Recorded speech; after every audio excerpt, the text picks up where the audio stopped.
Kekasihku, berilah aku tato.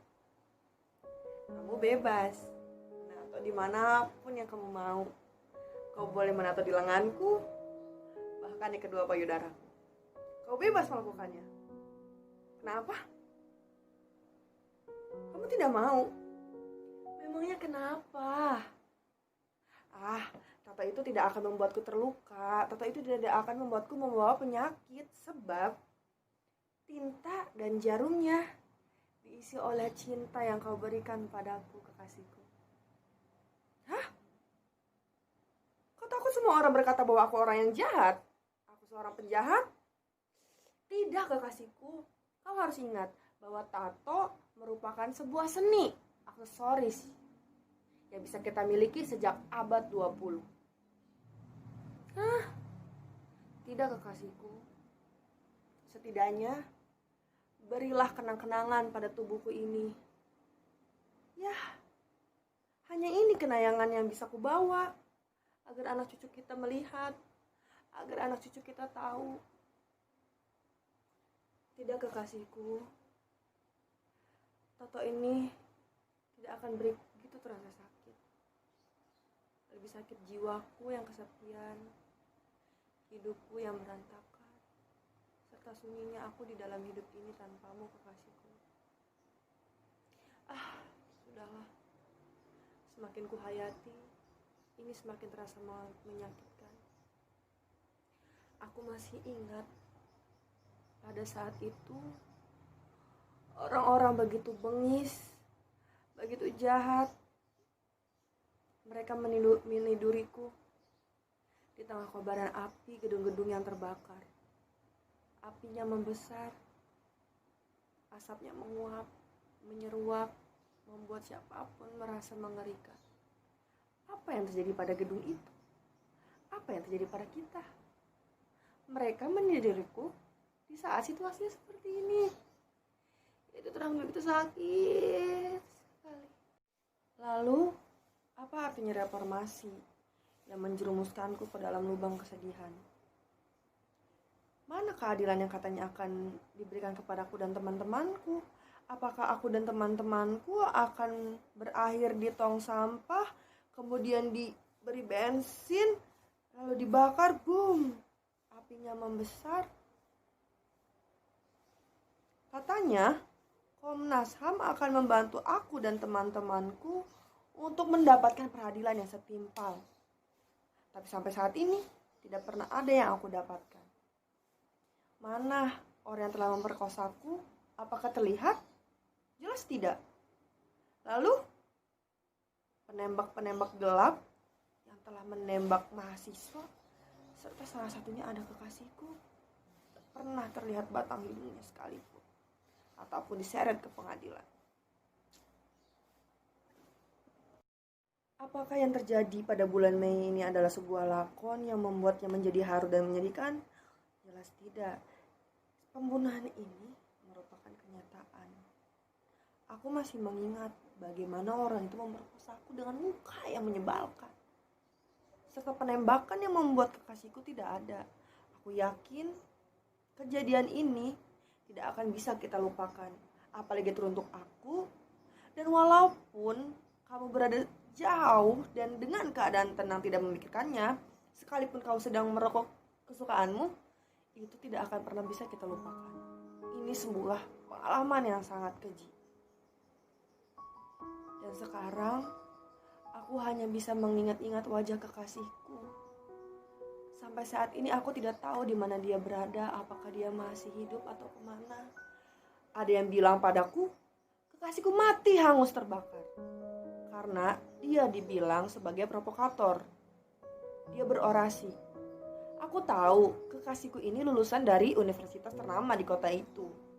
Tapi kekasihku tidak punya uang pelicin untuk masuk ke pekerjaan yang bisa berurusan dengan pemerintahan. Tidak mungkin dia bisa masuk. Hingga akhirnya kekasihku hanya sebuah kuli bangunan. Aku tidak yakin dia menjadi provokator. Dan aku sampai saat ini masih menunggu kekasihku di mana dia berada. Oh, kau yang mati di tengah kerusuhan. Lalu beberapa orang masuk ke dalam gedung bertingkat, lalu dibakarnya bersama barang-barang yang mereka jarah. Siapakah mereka? Dari manakah mereka? Agama apakah mereka? Jelas-jelas mereka yang sudah menghancurkan negeri ini masih terbebas dari jeratan hukum. Ya Allah, apa yang sesungguhnya terjadi pada diriku ini? Betapa dari tahun ke tahun aku tidak bisa menghancurkan rasa rinduku kepada kekasihku yang kini entah di mana.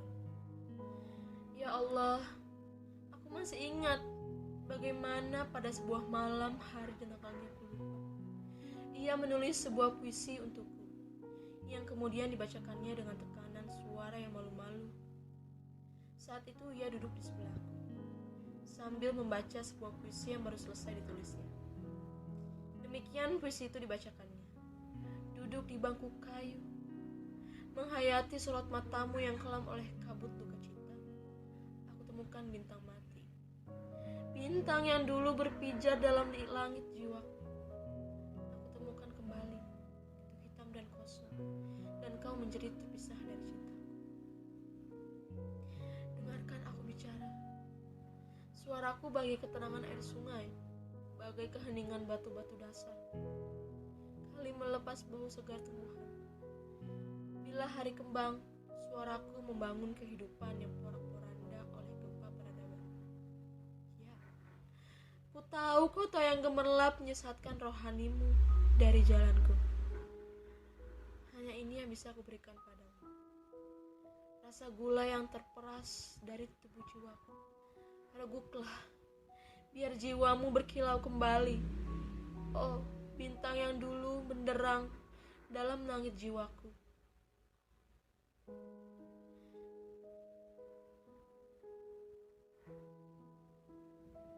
Ya Tuhan, apa yang terjadi dengan bangunan bertingkat itu? Adakah suara ledakan yang aku dengar itu adalah suara bom? Jika ya, mengapa bom sering benar meledak di negeri ini?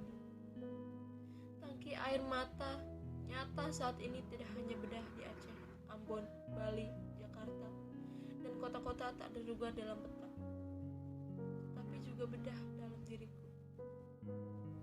Aku masih ingat bagaimana kata-kata yang diucap oleh lelaki yang menghinakan diriku itu disuarakan dengan nada yang keras, penuh kebencian.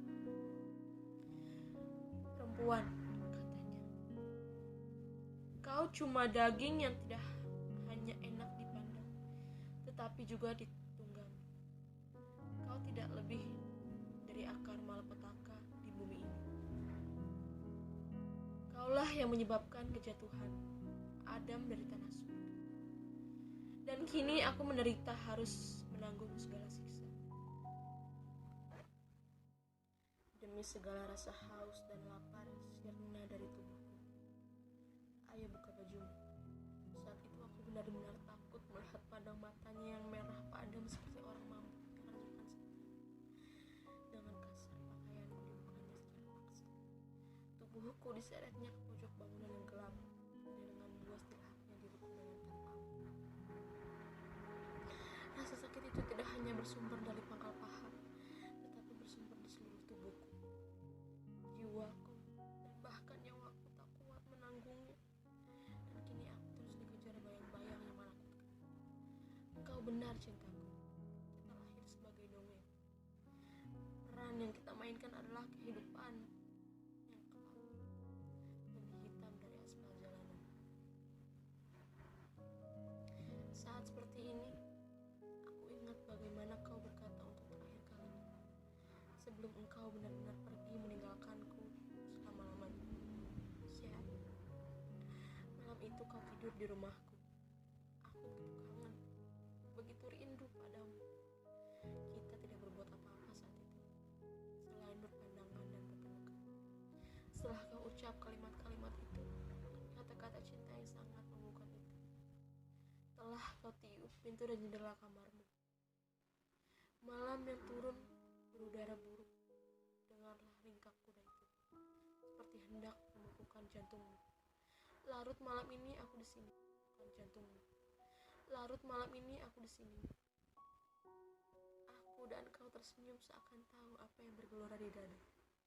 Ya, pelan dan lembut kau dengan guguran daun di luar jendela.